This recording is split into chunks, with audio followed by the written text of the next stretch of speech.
Halo semuanya, kami dari kelompok 1 pada kesempatan kali ini akan membahas materi mengenai kaitan membaca dengan sastra dan model-model pembelajaran membaca. Namun sebelumnya, perkenalkan anggota kelompok kami. Yang pertama, Niketut Sri Asmini dengan NIM 2111031115. Yang kedua ada Igusti Lanang Agung Swastike dengan NIM 2111031512. Kemudian yang ketiga ada Niko Jur dengan NIM 2111031231. Adapun pokok pembahasan pada kali ini, yang pertama hakikat membaca, yang kedua ada kaitan membaca dengan sastra, yang ketiga model-model pembelajaran membaca. Menurut Grip 2009, membaca adalah sebuah proses saat pembaca mempelajari sesuatu dari apa yang mereka baca dan sebagai bagian dari pendidikan. Dalam kegiatan membaca, ternyata tidak cukup hanya dengan memahami apa yang tertuang dalam tulisan saja, sehingga membaca dapat juga dianggap sebagai suatu proses memahami sesuatu yang tersirat dalam yang tersurat atau tulisan. Jadi dapat disimpulkan bahwa membaca merupakan kegiatan mengeja atau melafalkan tulisan didahului oleh kegiatan melihat dan memahami tulisan. Nah, kegiatan melihat dan memahami merupakan suatu proses untuk mengetahui pesan atau informasi yang tertulis. Nah teman-teman, perlu kita ketahui bahwa membaca sastra sering disebut dengan membaca estetis atau membaca indah, yang tujuan utamanya adalah agar pembaca dapat menikmati, menghayati, dan sekaligus menghargai unsur-unsur keindahan yang terpapar dalam teks sastra tersebut. Nah teman-teman, untuk selanjutnya itu adalah tujuan membaca. Nah tujuan membaca ini ada tujuan membaca secara umum dan tujuan membaca menurut Tarigan dan tujuan membaca menurut Anderson. Tujuan membaca berbeda-beda sesuai dengan kebutuhan pembaca ya teman-teman. Tujuan dasar dari membaca sebenarnya adalah untuk memahami isi bacaan dan memperoleh informasi untuk memperluas pengalaman dan pengetahuan. Nah, adapun tujuan membaca menurut Tarigan yaitu ada beberapa tujuan penting membaca. Adalah yang pertama, membaca untuk memperoleh rincian atau fakta-fakta. Yang kedua, membaca untuk memperoleh ide-ide utama. Ketiga, membaca untuk mengetahui urutan atau susunan organisasi cerita. Nah, yang keempat, membaca untuk menyimpulkan. Yang kelima, membaca itu untuk mengelompokkan atau mengklasifikasi jenis bacaan. Yang keenam, membaca untuk menilai. Dan yang ketujuh, membaca untuk memperbandingkan atau mempertentangkan. Nah, kemudian hal yang senada juga diungkapkan oleh Anderson bahwa ada tujuan keterampilan membaca pemahaman, yaitu sebagai berikut. Yang pertama adalah pengetahuan makna kata, pengetahuan tentang fakta, pengetahuan menentukan tema pokok, kemampuan mengikuti hal yang mengatur sebuah wacana, kemampuan memahami hubungan timbal balik, kemampuan menyimpulkan, dan kemampuan melihat tujuan pengarang. Baik, untuk selanjutnya setelah kita mengetahui apa itu tujuan membaca, kemudian kita harus mengetahui ada 4 teknik dalam membaca. Nah, yang pertama itu ada teknik membaca scanning. Scanning atau pemindaian merupakan metode yang sering digunakan daripada teknik lainnya.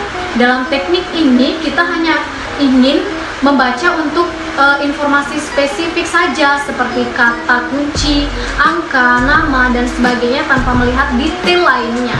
Nah, teknik ini dapat kita terapkan dengan membaca baris subjek dan tentukan apakah itu yang kita cari atau bukan. Nah, selain itu kita bisa memindai hal yang kita cari dengan jari kita sebagai panduan. Nah, cara ini adalah teknik terbaik untuk digunakan saat kita membutuhkan informasi spesifik dengan cepat. Yang kedua, yaitu ada skimming. Skimming melibatkan membaca lebih banyak dalam waktu yang lebih singkat.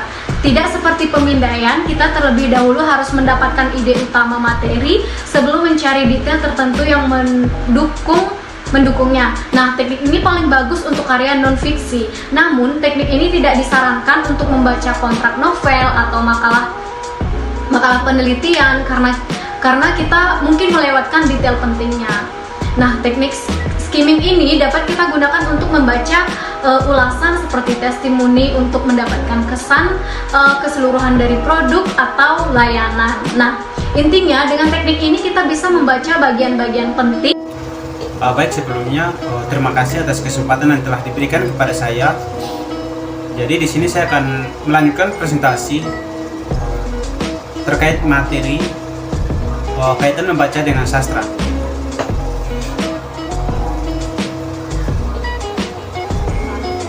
Nah, jadi kaitan membaca dengan sastra, sastra dapat berfungsi memberikan kesenangan dan juga mendidik.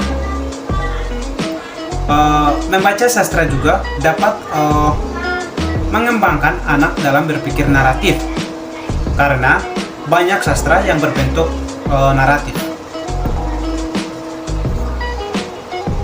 Melalui membaca juga, seseorang akan bertambah pengetahuannya. Dengan kata lain, melalui membaca, seseorang akan banyak sekali memperoleh informasi sesuai dengan apa yang dibacakannya, termasuk membaca karya sastra. Menurut Tarigan, berpendapat ada 4 aspek keterampilan berbahasa yang harus dikuasai oleh seseorang.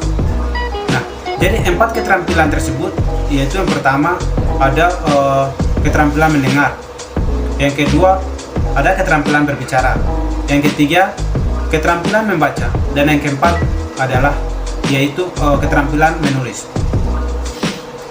Dari semua keterampilan tersebut sangat berkaitan dan tidak dapat dipisahkan antara satu sama yang lain. Nah, keempat keterampilan tersebut saling berhubungan. Keterampilan menyimak berhubungan dengan keterampilan berbicara, sedangkan keterampilan membaca itu sangat berkaitan dengan keterampilan menulis. Jadi, menyimak dapat didefinisikan sebagai sebuah proses kegiatan mendengarkan lambang-lambang lisan dengan penuh perhatian, pemahaman, apresiasi, serta interpretasi untuk memperoleh informasi, menangkap isi, serta memahami komunikasi yang telah disampaikan oleh sang pembicara, yaitu melalui ujaran atau bahasa lisan. Nah, menurut Tarigan juga berpendapat bahwa menyimak dapat diartikan sebagai suatu proses mendengar yang dimana pendengar harus menangkap isi dan memahami apa yang diujarkan oleh pembicara. Nah, jadi karya sastra juga dapat dibagi menjadi 3, yaitu yang pertama puisi, yang kedua yaitu ada prosa, dan yang ketiga adalah drama. Salah satu kompetensi dasar yang harus dikuasai oleh siswa itu adalah siswa diharapkan mampu untuk menanggapi cara pembacaan puisi. Nah, jadi tujuan dari kompetensi dasar tersebut adalah agar siswa dapat menilai pembacaan puisi. Nah, baik, itu saja materi yang dapat saya sampaikan. Selanjutnya akan dijelaskan oleh rekan saya. Terima kasih.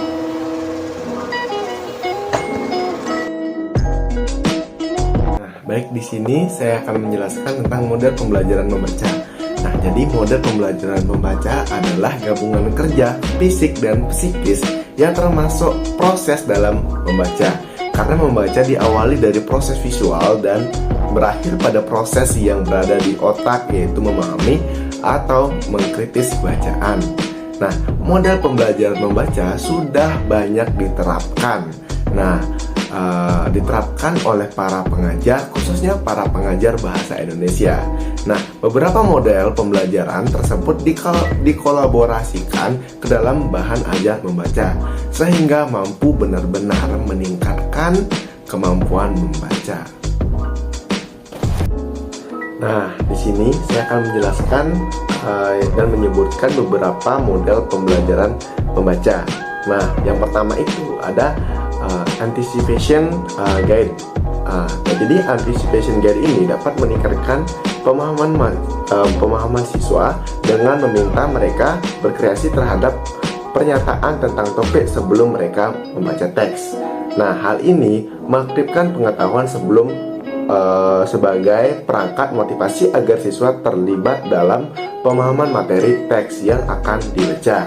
Nah, yang kedua ada model DRTA. Nah, model DRTA ini adalah teknik yang memandu siswa melalui membaca, membuat prediksi, membaca ulang, dan mengonfirmasikan atau menyesuaikan kembali prediksi tersebut. Nah, model ini membantu siswa dalam mengembangkan pemahaman bacaan atau teks narasi dan kemampuan berpikir kritis. Nah, terus yang ketiga ada model SQ3R, yaitu model ini meliputi kegiatan memprediksi dan mengkolaborasikan yang digunakan untuk meningkatkan pemahaman literal dan membantu dalam pembentukan keterampilan belajar.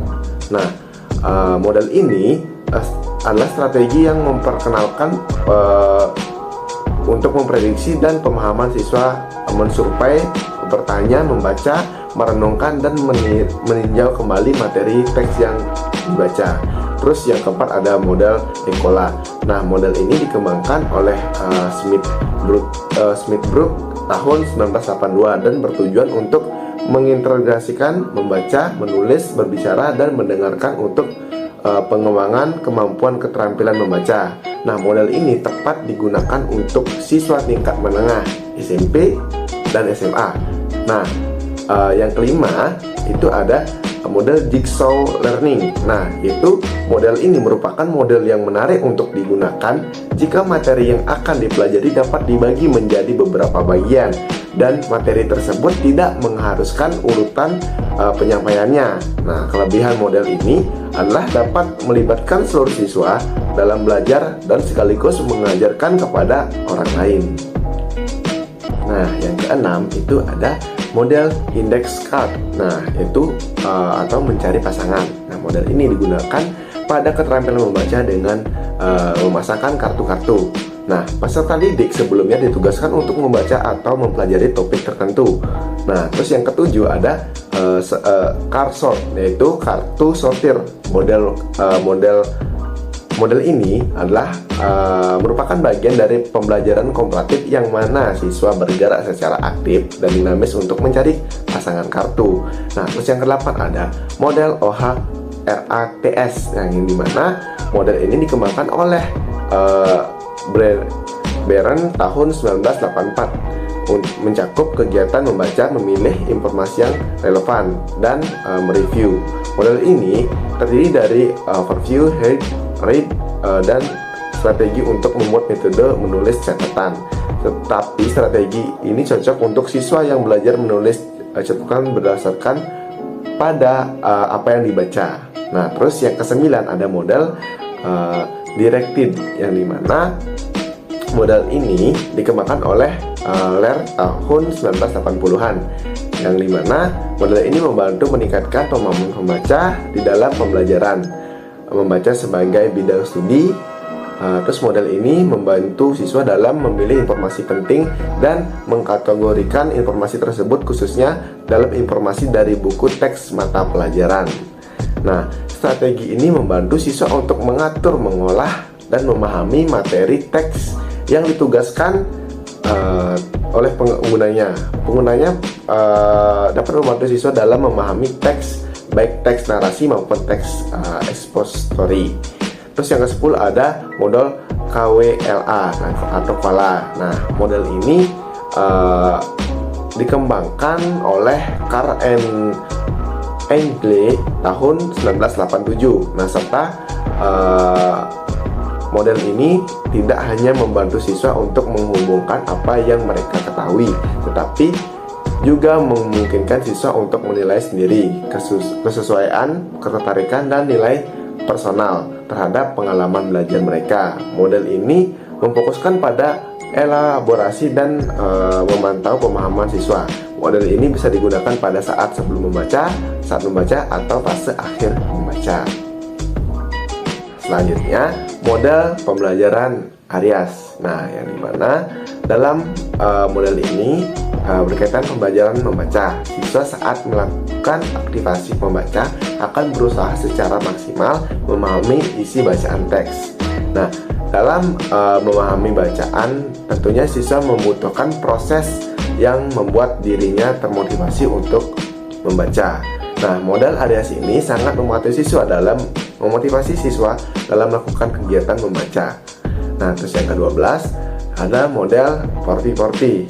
Nah, yang dimana model ini merupakan strategi belajar yang dikembangkan oleh Simpson pada tahun 1986 yang dirancang untuk membantu siswa dalam merancang secara aktif, terus memonitor dan mengevaluasi pembelajaran mereka mengenai isi bacaan.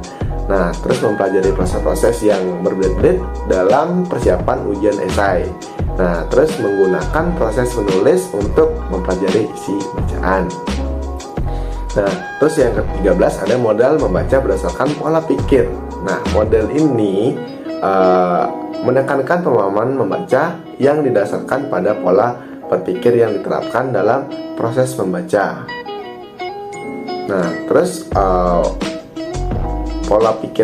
model ini sangat mengenalkan pola pikir dengan metafora. Nah, terus ada juga yang model yang ke-14, yaitu model pembelajaran berbasis genre.